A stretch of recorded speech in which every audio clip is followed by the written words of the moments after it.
Sunday morning, about 9:30, 8:30. What time is it really? This watch is wrong. Hold this. I didn't wear this long enough this week to have it, and I haven't wound it up. Washer fluid is low, it's 49 degrees. So automatics, you gotta wind them if you don't wear them consistently, and even then it's not a bad idea to wind them a couple times. Most of them will take 20 winds or so. So I'm going to adjust the time here to, where's the damn clock on this?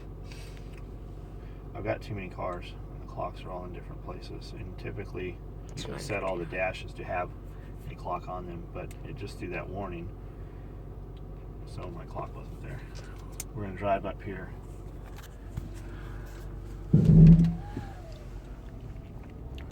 Leaving the house, we're going to go to the shop. Babyhead and I are going to drive around the shop, just take a look around. But I don't know if you can see them. Those are all turkeys right there. Let's see how close we can get to them before they freak out. A lot of mornings I'll see 12 or 14 of them.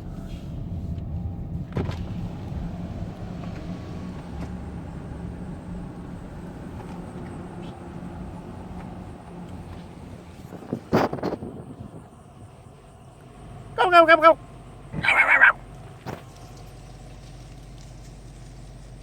I do not have a turkey call.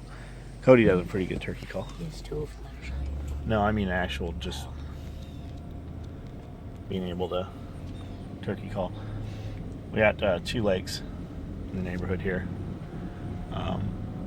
They haven't stocked them since I've lived here, which is, I don't know, 8-9 years. But they're very pretty. Kayak across them and just mess around on the kayaks and go fishing. Kids catch some pretty good sized fish out of there. Typically we just let them go, but I've seen some fish in the kitchen that they've got out of here, and they're pretty good sized bass. The upper lake, the other one, when the carp are breeding, the water's just boiling with them. You could just take a bow and draw back, not even look at the water, and you could hit one of those big carp. It's impossible not to hit them. But we're going to run to Jackson today because there's a place called Talum there. It's Mexican food, and I never thought that I would be driving 45 minutes to go get a carne asada taco or something. In San Diego, we had Roberto's literally fucking everywhere. Literally everywhere. You had Alberto's, Royberto's, Hoyberto's, Roberto's. Every Berto, they just changed the letter on the front. And pretty much the same menu. And they all had a little bar with salsa and hot carrots. And you don't see that anywhere here.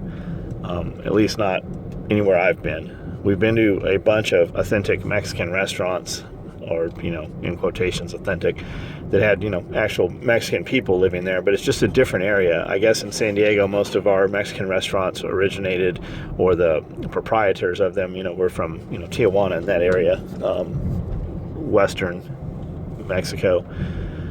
And here there's a vast difference of Mexican people, the populations that are here, so the food is different, but that's what we're doing. And we'll stop at Tractor Supply, and I need a bunch of lighters from Sam's Club.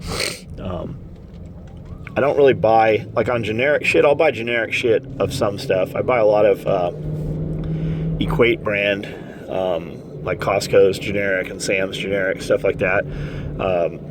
Like ibuprofen and Advil and shit like that. And I'm sure we use some others, generic stuff. But for like lighters, I found you can get a cheap lighter or you can get a Bic lighter.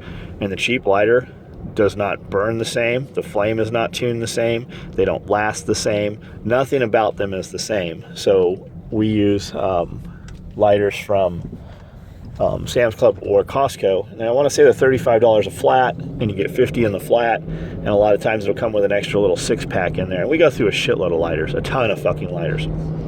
But if you buy them at Walmart, you pay about $1.25 a piece for those lighters. So we just buy them in bulk, and we'll go in there and buy 10 packages of them, and $350. It'll last us several months. Same with tape. Like I found with tape, we use the Scott's brand. What brand? We use Scotch shipping tape. the shipping tape. We've used Duck and all kinds of different generics and shit, and Costco has the best price on it. Sam's Club has a smaller pack, you get less of it. Costco, hands down, best price. We've shopped it. Every time I do a video or a post about it, guys are like, I do shipping supplies and I can save you. It's not, they can't, have never given us the same product. Ordering through Uline, any of that shit, we've never gotten the same. We just pay the money, get the tape from Costco. We'll go in and fill the whole back of the excursion up. We'll take a whole flat cart, a pallet cart, and just fill the whole thing up and buy all the cases. And it's funny, they act like we're stealing something because we're trying to hide something in the tape. They've got to go through and look through it all. Just like I don't eat Cheerios, not Cheerios, but like Fruit Loops. There's a huge fucking difference in generic Fruit Loops, the no-name brand from the store, and the real ones. You can totally taste it, texture, everything about it's fucking different. They do not come off the same line. It is an imposter. And for a little kid who doesn't know, maybe he doesn't know, won't say, doesn't care, but you can definitely tell. So, like, we don't use a lot of, some shit we'll use generics on, but some of it you really get your money from. Colored pencils. We mark and, trace and do a lot of shit with colored pencils through the day. Rose Art colored pencils, a little bit cheaper, fucking terrible to sharpen. Maybe if you use just a normal pencil sharpener, but a sharp lead on a colored pencil, they fucking snap and crumble and break. Those Rose Art ones, they're made differently, or a totally different kind of wood that they make them out of, whatever it is. The Crayola costs a little more. You get your money for those pencils. We use Crayola pencils. We have tried over and over. We've gone in and not been able to get Crayola pencils. Sometimes they'll just fucking dry up. And we got to use those Rose Art, and they're miserable. They constantly break. You can't sharpen them. When you finally get them sharpened, they fucking snap. Everything about them is different. The wood, the color lead, it's not lead, but you know what I'm talking about. Complete different animal. Right? Yeah. What else? Rose Art's crappy. But what else do you think of that we... Like that we don't use crappy versions of? Scissors. Yeah. I have bought, now scissors, different animal. I have bought like Ginger scissors and heavy German scissors, like $150 fucking scissors, factory scissors, shit like that. I don't have a use for them. We had in San Diego, man, we'd have guys that would they'd just fall in the trash can. They would fucking disappear. I don't know if they stole them or what. We had a cordless telephone handset. They had modules. I think it had 6 modules. Those motherfuckers would disappear all the time, the handset. And you couldn't use it without the base.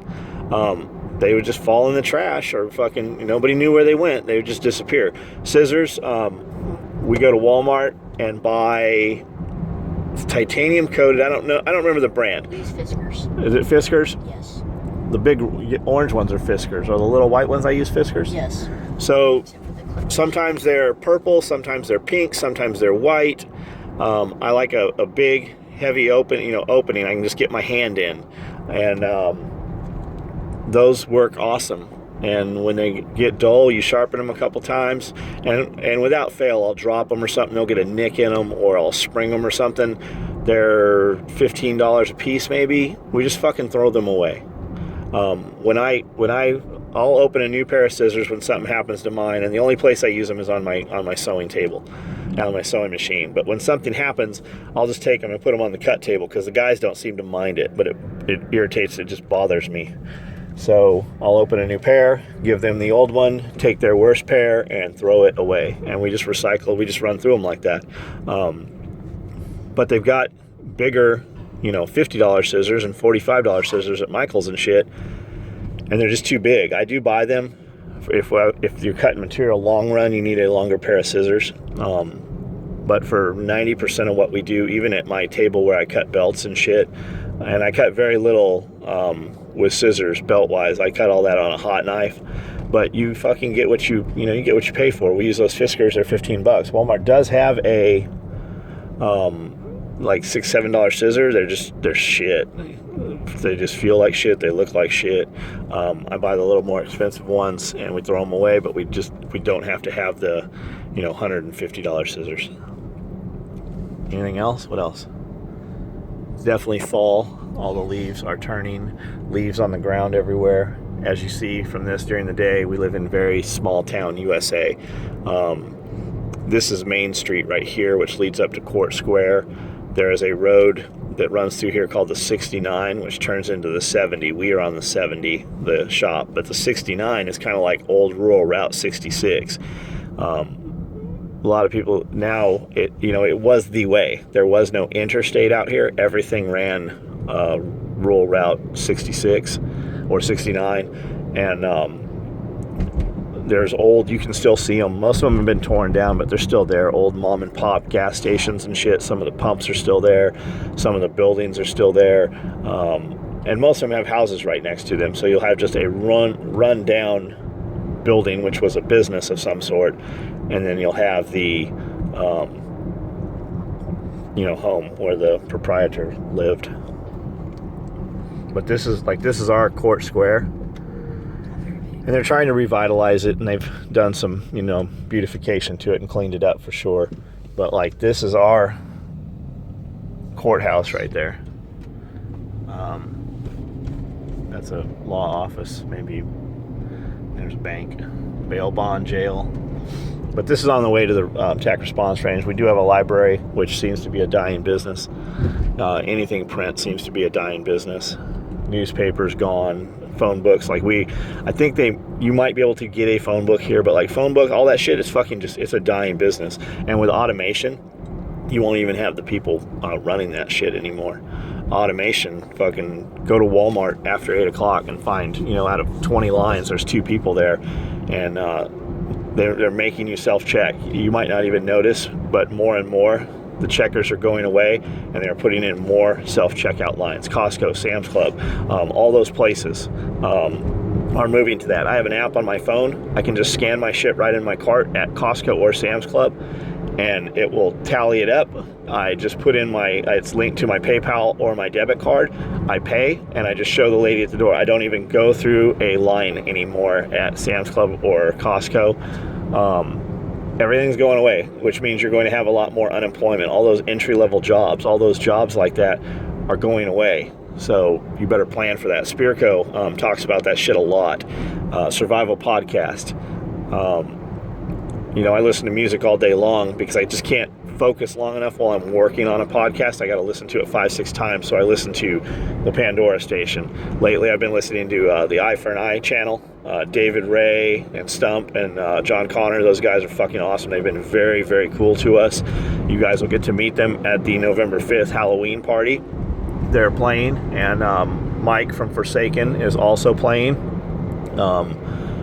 So that's what I've been listening to when I sew, that or 50 Cent or some of the other channels, but that's what I'm listening to right now. Rather than listening to music on the drive-in, because it does nothing, and in the morning it's a talk show, and I'll go in and be talking about some bullshit, Kanye West or something that has nothing to do with me. So instead, I listen to the Survival Podcast, which I've listened to for years. That was a big part of us leaving California and moving to Tennessee.